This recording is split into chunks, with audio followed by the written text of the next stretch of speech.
Welcome to the Collective Minds podcast. It's never fucking had it. Shut? No way. Never fucking No had it. way. Like, Austin, you trying to tell something else right now? As humans, everybody lives in the same reality. We could all be in the same room together, but we perceive it differently. All that experience, all that emotions, all the things that happen in that one life is boiled down to what we call instinct. And that's the only thing we can bring over to the next life. If you unbehave, you will be canceled. Coincidence? Coincidence? Coincidence. There cannot be three. Alright, hello and welcome everyone back to the Collective Minds podcast. We need to talk about this.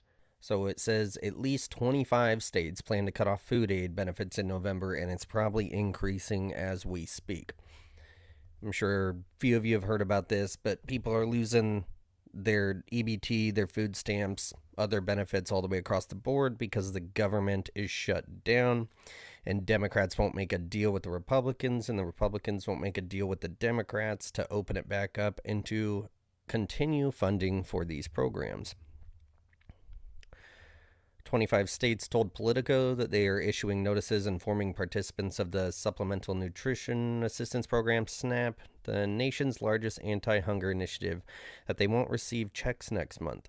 Those states include California, Arkansas, Hawaii, Indiana, Mississippi, and New Jersey. Like I said, 25 so far, probably more, and other kinds of benefits here shortly. It's already been tight, and I've talked about this a few times in previous podcasts. Oregon was bankrupt 2 years ago in January when it came to their assistance. Why? Because they've been flooded with illegal aliens. Now they won't tell you that, and they try to hide the truth, but it's true. And they started doing their best with internal memos to get people that are American legally here off of these support systems. Now, I'm not going to say that everyone, there's a lot of people that do take advantage of it, and that is terrible, but some people actually need these things. So jumping into that, I'm not going to play any of them, but there's a lot of TikToks, I guess, and like YouTube shorts, just videos of a lot of people who look like they are on welfare, freaking out about the food stamps. And if you notice, a lot of them are big, heavy set. Single moms, just fat. Like they could go without. And they got like 7-8 kids. And it's almost like they're pushing that. Like they want you to think it's just those kinds of people on it. Come to find out, it's actually mostly illegals who are using it. So this is Center for Immigration Studies. You can find it at CIS.org. And here is some data from the previous years. So this is Figure 5. The estimated size of the illegal immigrant population in the United States grew rapidly from 2021 to January of 2025 due to Biden. It has since fallen dramatically. So right off, as soon as Trump got in there and ICE is doing its thing. Let's see. Prior to the passage of the One Big Beautiful Bill, parolees could access Medicaid after a 5-year waiting period, just as legal permanent residents can, and they could also qualify for Obamacare subsidies after 1 year. TPS holders, for their part, could access Obamacare subsidies. The OBBB sunsets all these privileges, but the Democrats' proposed budget would restore them. Therefore, the claim that congressional Democrats want to give public health benefits to illegal immigrants is indeed true. Now, it's not just, right? It's any welfare right here. Cash, assistance, who's on top of it? Legal immigrant households. So they're on top of it for that one. Food, though, illegal headed households. So 48% right there. That's who's losing their EBT. That's who's losing their SNAP. 48%. And the only way you get to that is either by deadly, embarrassingly printing and funding this situation, because it's already a damper on the economy as it is without illegals, unfortunately. And then we go to Medicaid right here. Look at that, 39%. And I'll tell you why. It's because there's certain loopholes if you're a child or if it's an emergency. I think it says it somewhere down here. Some immigration advocates insist that Medicaid for the U.S.-born children of illegal immigrants should not count as immigrants using welfare, but that view is mistaken. Parents are legally obligated to provide medical care for their children. If they do not, and taxpayers step in to do it for them, then the parents receive a financial benefit. Absolutely. Let's see. Some additional restrictions could help reduce the public health benefits that illegal immigrants receive. Hospitals will always help people in emergencies, regardless of their immigration status, and the citizen children of illegal immigrants will always be eligible for welfare as long as we have a welfare state. The size of the immigrant population. Fortunately, the Trump administration has shown that controlling the border and deporting people with removal orders is indeed possible. It is those enforcement policies, not simply restrictions on program access, that will ultimately save taxpayers from the burden of illegal immigrant health care. So when they go in for an emergency, could be a 30-year-old man, illegal immigrant, goes into a hospital, emergency, and you can go into the emergency room for anything. Anything. You could have a cold that's just away. You got to stand a couple hours, but that's how you get in and get everything done pretty quickly without an appointment. And they don't pay that bill. Who pays the bill? The taxpayers. So just them being here and the loopholes that there is, they're getting the Medicaid, health insurance, or health coverage. They're getting food, 4% right there, housing, and cash benefits. So on top of any welfare at all, 59%, they're leading. Illegal aliens are leading by quite a bit in the country of groups of people who are getting different kinds of welfare. It's incredible. This isn't something that they'll show you. So I believe because of this, it's kind of, I think Trump is hitting at a different angle here, and I think we're about to see some crazy stuff.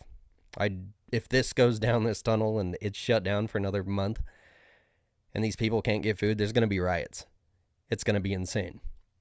But if the welfare benefits for the illegals that are here, and they're unable to get a legitimized job or housing anymore, housing, food, medical, it's all being stopped because there's just no money. That's a really big incentive to self-deport. Really big incentive. So viral video claims expiration of government SNAP benefits in November is already increasing shoplifting at Walmart. So those people making the TikToks, these people are already sitting at home. They don't have a job. They're not doing anything. Now, I'm not saying all of them, but the ones making the videos, the people like that, it's a lot of them. They are already planning at shoplifting at Walmart. Well, what happens when that happens? When you force a supply chain breakdown is virtually what it is when there's no supply. They're not going to fill these stores back up. Looting.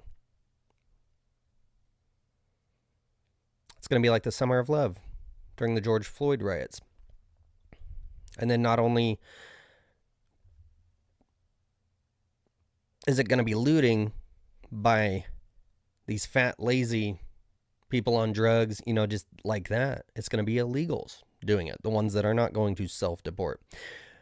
They made it apparent that these people aren't going to give up without a fight. We've seen it over and over again. Violence is coming if we keep going down this roll here. And I keep saying it, I believe that Trump is kind of setting the stage for martial law. And I keep saying it. That's why I keep sending soldiers, it's National Guard for the most part, into these major cities, citing crime. And in Portland, if you guys have paid attention to that at all, it's just a bunch of goofy protesters on one side and ICE on the other side, and the protesters get rowdy, and every once in a while ICE shoots off some little smoke bombs or pepper balls, and it's like they're waiting for something to happen to give them an excuse, give the government an excuse.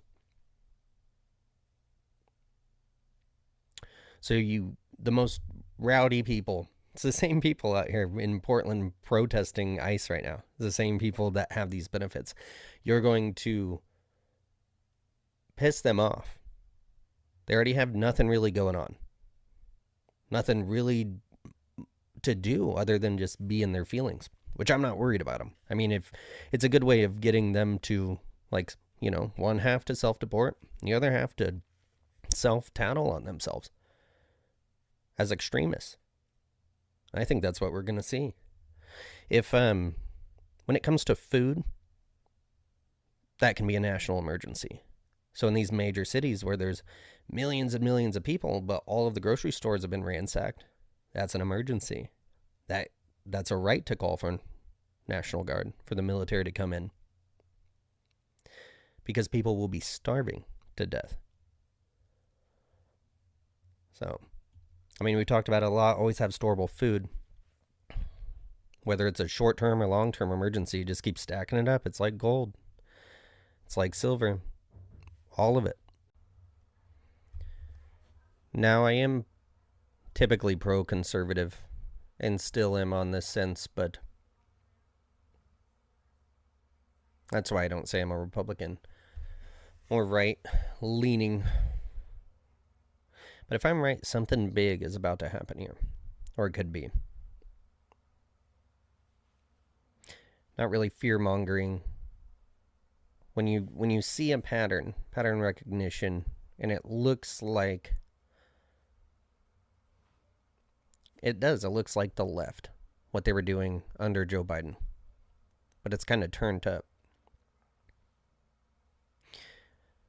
If the riots are coming, and Trump has already set in to have the military enforce martial law, there's going to be a lot of people on the right cheering it on. However, I know, and history knows, that it's only a matter of time until they end up at your door, taking away your rights and coming to kill you. Let me know what you think down below in the comments, and we'll catch you on the next one.